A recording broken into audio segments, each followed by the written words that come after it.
Assalamualaikum warahmatullahi wabarakatuh. Bertemu lagi di mata kuliah pengantar asuhan kebidanan. Materi kita hari ini adalah konsep dasar dan lingkup asuhan neonatus bayi balita normal. Kita akan belajar apa saja itu definisinya, kemudian apa saja itu asuhannya. Jadi pada materi ini adalah sebagai pengantar ya, sebagai pengantar supaya Anda semua nanti lebih paham ketika menghadapi materi yang terkait dengan neonatus bayi balita normal. Nanti untuk materi yang lebih lengkap, apa itu dari mulai definisi, asuhan secara detail, kemudian apa saja tindakannya kepada neonatus bayi dan balita, itu nanti akan dijelaskan secara lengkap pada mata kuliah asuhan neonatus bayi dan balita ya. Jadi nanti ada materinya tersendiri. Jadi kali ini itu masih materi yang sebagai pengantarnya terlebih dahulu. Ya, kita langsung saja ke definisi dari BBL ya.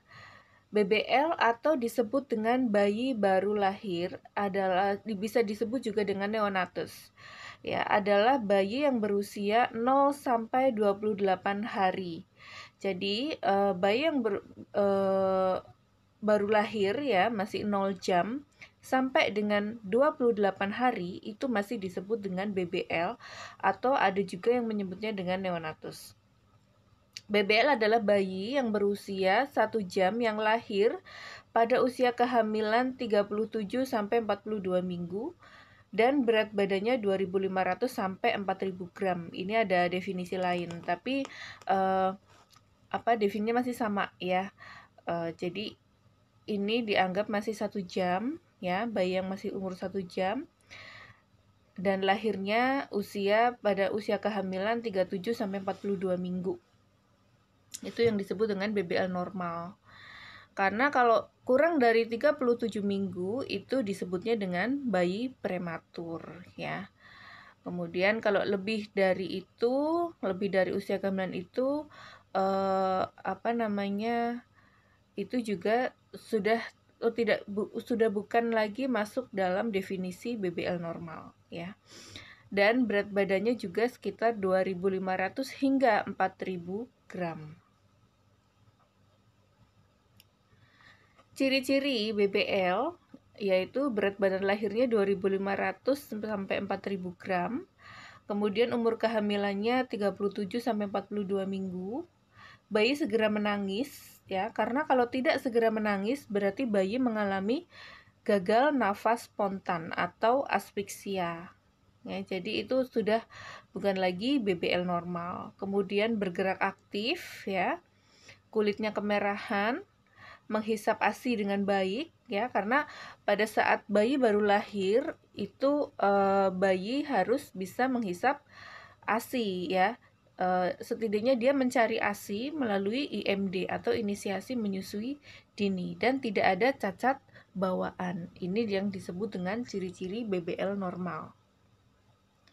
Kemudian ada ciri-ciri yang lain yaitu panjang badan sekitar 48 sampai 52 cm, lingkar dada 30 sampai 38 cm, lingkar lengan 11 sampai 12 cm. Ya, ini lingkar lengan ini terkait dengan nanti faktor gizinya selama di dalam kandungan. Kemudian ada frekuensi nyut jantung 120 sampai 160 kali per menit. Pernafasan 40 sampai 60 kali per menit. Ini lanugo ini maksudnya rambut ya, rambut halus di kulit. Lanugo tidak terlihat, rambut tumbuh sempurna. Kemudian kuku agak panjang lemas ya. Jadi kalau misalnya ada bayi lahir normal kukunya agak panjang itu wajar ya. Kemudian nilai Apgar ini adalah skor untuk penilaian apakah bayi ini memerlukan tindakan resusitasi atau tidak ya. Ini Apgarnya lebih dari 7 skornya. Nanti akan dipelajari di materi di asuhan kebidanan neonatus ya, materi lengkapnya. Kemudian ada refleks-refleks sudah terbentuk ya, ada grasping, kemudian ada sucking ya. Nanti juga akan dipelajari lebih lengkapnya di materi asuhan kebidanan neonatus. Kemudian organ genitalia bayi laki-laki, testis sudah turun pada skrotum ya, penisnya juga berlubang di posisi lubangnya juga di posisi yang normal ya. Kemudian organ genitalia bayi perempuan, vagina dan uretra berlubang ya. Ada labia mayor dan ada labia minor. Mekonium sudah keluar dalam 24 jam pertama berwarna hitam kecoklatan. Mekonium ini adalah sisa kotoran bayi ya. Jadi dalam 24 jam pertama biasanya bayi sudah mengeluarkan mekonium ya, atau BAB. Ini dalam 24 jam pertama. Makanya kalau misalnya melihat kok BAB-nya bayi yang waktu baru lahir kok warnanya hitam kecoklatan, itu wajar ya, itu disebut dengan mekonium. Kemudian apa itu klasifikasi neonatus ya? Klasifikasinya ini bisa dibagi menurut masa gestasi ya, atau masa kehamilan. Ini kurang bulan atau disebut preterm infant. Itu kurang dari 259 hari atau 37 minggu. Nah, itu disebut dengan prematur ya. Biasanya kita sebutnya dengan prematur. Kalau bayi cukup bulan atau term infant itu 259 sampai 294 hari atau 37 sampai 42 minggu. Ini bayi yang cukup bulan. Kalau bayi yang lebih bulan atau postterm infant ini lebih dari 294 hari atau 42 minggu atau lebih ya, itu disebut dengan bayi yang lebih bulan. Kok bisa ada bayi yang lebih bulan? Nah, ini bisa saja terjadi karena mungkin ibunya belum merasakan kenceng-kenceng tapi tidak segera melakukan pemeriksaan. Jadi ibunya pasrah menunggu sampai adanya tanda-tanda persalinan yang selayaknya persalinan, seperti misalnya mules-mules ya, kenceng-kenceng, itu baru datang ke tenaga kesehatan. Padahal setelah diperiksa ternyata sudah lebih dari 42 minggu. Atau bisa saja karena salah menghitung salah menghitung hari perkiraan lahir ya. Itu juga bisa terjadi, ternyata lebih dari 42 minggu belum merasakan kenceng-kenceng dan ibunya merasa biasa saja, jadi nggak taunya udah lebih bulan. Nah, ini nanti bayinya juga biasanya kukunya lebih panjang ya, kulitnya agak mengelupas gitu. Itu kalau udah lebih bulan atau postterm. Kemudian definisi atau klasifikasi BBL menurut berat badan lahir ya. Jika berat badan lahir rendah atau disebut dengan BBLR, ini kurang dari 2.500 gram ya. Jika berat lahir cukup, ini beratnya 2.500 sampai 44.000 gram. Dan jika berat lahir lebih atau makrosomia, biasanya disebut dengan bayi makrosomia, ini lebih dari 4.000 gram. Kemudian apa saja lingkup asuhan BBL? Lingkupnya adalah pelayanan kesehatan BBL ini dilaksanakan minimal 3 kali, yaitu saat bayi berusia 6-48 jam, kemudian saat bayi usia 3-7 hari, dan saat bayi usia 8-28 hari. Ini adalah asuhan BBL yang bisa dilakukan oleh bidan berdasarkan usia bayinya ya. Jadi dilakukannya minimal 3 kali dalam 28 hari pertama. Kemudian apa saja asuhan BBL? Yaitu pencegahan infeksi, kemudian penilaian BBL. Pencegahan infeksi ini juga dilakukan bidan ya. Misalnya pemberian salep pada mata ya, ini juga untuk mencegah infeksi. Kemudian ada penilaian BBL ya. penilaian ini macam-macam ya. Ada yang penilaian refleks ya, kemudian ada juga menjaga bayi tetap hangat ya. Begitu bayi lahir, bayi langsung diselimuti ya, dikeringkan apabila ada sisa-sisa air ketuban yang menempel pada tubuh bayi. Dan tidak lupa menaruh bayi pada box yang sudah disiapkan, bed bayi ya. Biasanya ini ada lampu penghangatnya, kemudian ada selimut ya. Kemudian ada perawatan tali pusat. Perawatan tali pusat ini bisa dilakukan ya kepada bayi baru lahir, terutama jika tali pusatnya masih basah ya, atau orang Jawa bilang belum puput ya. Ini dilakukan untuk perawatan tali pusat ini penting sekali, karena jika tidak dilakukan tidak dengan benar, ini juga akan memicu infeksi ya. Kemudian ada inisiasi menyusui dini atau IMD. Ini sangat penting sekali, yaitu dilakukan pada 1 jam pertama bayi baru lahir. Ini wajib dilakukan IMD, yaitu menaruh bayi di atas dada ibu ya, skin to skin antara bayi dan ibu, jadi tidak ada pembatas kain sama sekali. Bayi akan mencoba mencari puting ibu ya, karena ini sudah insting bayi, dia sudah berusaha mencari puting susu ibu. Ini dilakukan dalam 1 jam pertama kelahirannya ya, tanpa ada jadi bidan tidak perlu membantu mencarikan putingnya, udah taruh aja bayinya di atas dada ibu ya, bayi akan mencari sendiri. Kemudian ada pencegahan infeksi mata, ini juga menggunakan salep ya, bisa menggunakan salep gentamisin juga bisa. Ini dioleskan pada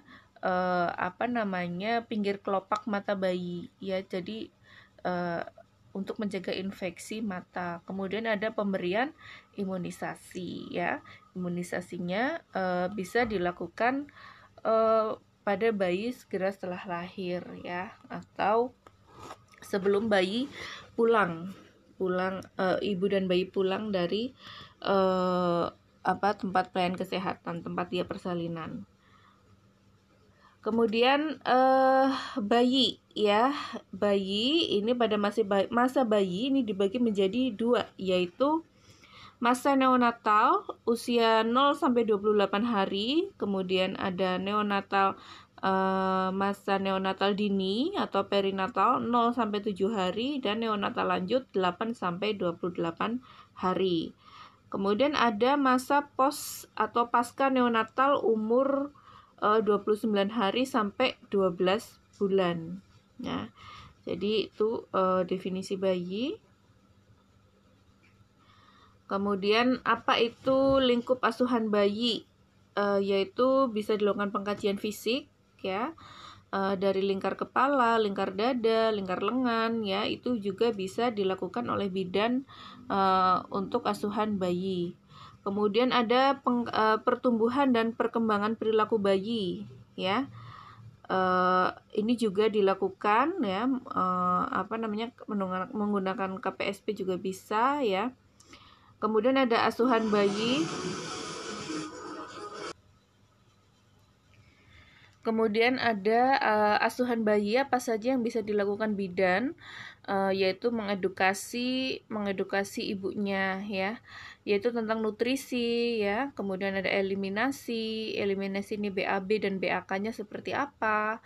Kemudian ada personal hygiene ya, dari kebersihan tubuh bayi. Kemudian ada pola istirahat ya, pola istirahat, tidur malam, tidur siang. Ini bayi masih membutuhkan sekitar 10 sampai 15 jam atau bahkan bisa lebih ya untuk pola tidur bayi. Kemudian ada keamanan ya, keamanan bayi ya, bagaimana dia tempat tinggalnya, tempat tidurnya, dan bahkan sampai bagaimana mobilitas jika misalnya bayi dibawa keluar rumah. Kemudian ada tanda-tanda bahaya ya.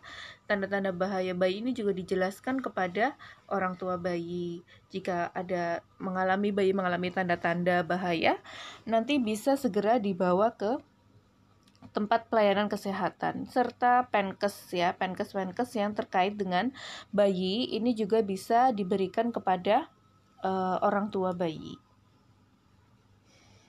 Kemudian ada balita. Nah, apa definisi balita? Yaitu kelompok anak yang berada pada rentang usia 0 sampai 5 tahun. Sedangkan batita adalah istilah bagi anak usia 1 sampai 3 tahun. Jadi memang lebih kita lebih kenalnya atau sudah tidak asing lagi kalau ada istilah balita ya. Ini anak masih balita. Jadi memang istilah batita ini jarang digunakan.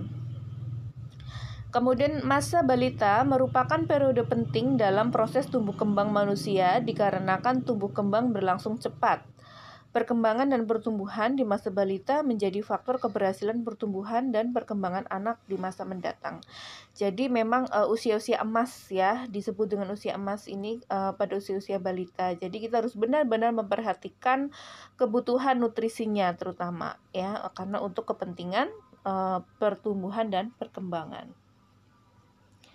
Kemudian anak ya. Anak usia prasekolah adalah fase perkembangan individu sekitar 2 sampai 6 tahun ya. Anak usia prasekolah adalah batasan anak usia prasekolah dari setelah kelahiran 0 tahun hingga sekitar umur 6 tahun. Ini disebut dengan usia prasekolah. Nah, pada usia ini biasanya anak-anak sudah mulai ada yang orang tua sudah mulai memasukkan anaknya di sekolah ya, sekolah kelompok bermain atau TK. Nah, itu harapannya orang tua bisa memberikan pendidikan tambahan untuk anaknya di luar rumah ya. Tapi tetap harus diperhatikan apakah sesuai dengan kebutuhan anak atau memang belum ya. Kemudian ada anak usia prasekolah atau definisi lainnya yaitu anak yang belum berusia 3,5 hingga 6 tahun sebelum anak memulai pendidikan formal di sekolah. Karena pada umumnya memang masuk SD itu sekitar usia 6 sampai 7 tahun. Apa saja lingkup asuhan balita dan anak ya, yaitu mencegah terjadinya malnutrisi pada anak dan penyakit pada anak serta mencegah terjadinya kecelakaan pada anak ya. Ini bisa bidan ini nanti menjelaskan kepada orang tua. Mengidentifikasi dan melawan penyebab kesakitan dan kematian anak ya. Kemudian ada memberikan edukasi pada orang tua, khususnya ibu, bagaimana merawat anak secara baik seperti bagaimana cara merawat anak saat sakit. Jadi memang sangat penting sekali orang tua mendapatkan edukasi ya, terkait dengan pendidikan kesehatan terkait anak-anaknya. Jadi supaya nanti karena bidan kan tidak bisa memantau secara terus-menerus ya, karena yang akan memantau adalah orang tuanya sendiri. Jadi kita harus memberikan pendidikan kesehatan terhadap orang tua si anak. Kemudian memastikan kesehatan anak hingga masa prasekolah dengan pemantauan pertumbuhan dan perkembangan dan melakukan upaya promotif dan preventif pada kesehatan anak. Nah, ini banyak sekali upaya-upaya yang bisa dilakukan ya, promotif dan preventif. Ya, itu tadi materi dari saya tentang konsep dasar atau definisi dari bayi baru lahir hingga anak prasekolah. Harapannya kalian sudah mulai mengerti pengantarnya terlebih dahulu sebelum mempelajari asuhan neonatus bayi balita dan anak prasekolah. Ya, terima kasih atas perhatiannya. Semoga ilmunya bermanfaat. Wassalamualaikum warahmatullahi wabarakatuh.